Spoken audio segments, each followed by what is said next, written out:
Floating resto dito sa Stralsund. Punta tayo dito sa museum. Maraming tao ngayon.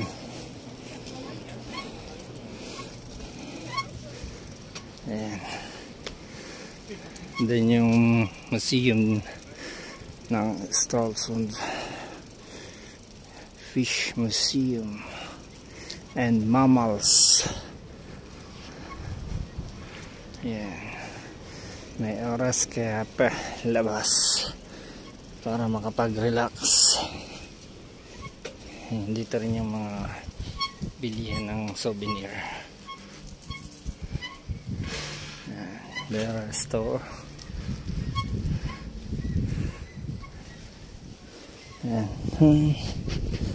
This is how it's look like here in Stralsund.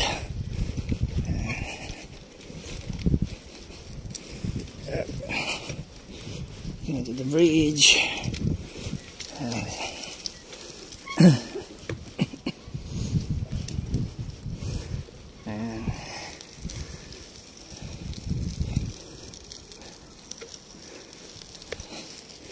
Wala masyadong tourist ngayon. Masyadong malamig pa.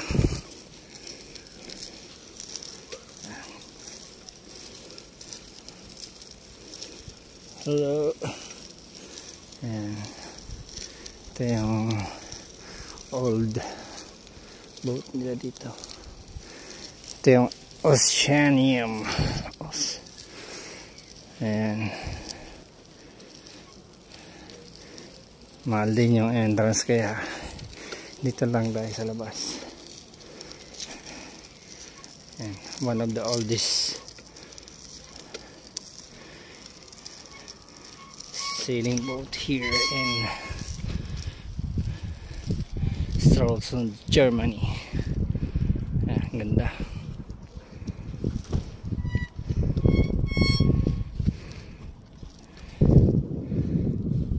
Sa likod nito, sentro. Yun yung city. Doon ako mamimili ng vitamins.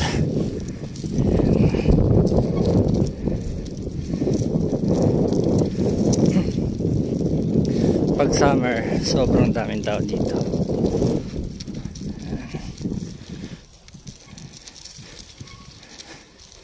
That is a big whale.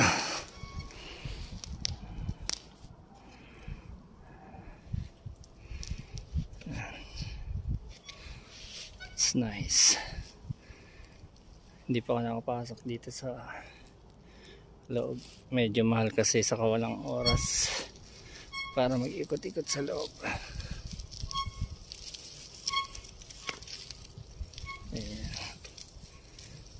What's up? Punta tayo sa Sidik.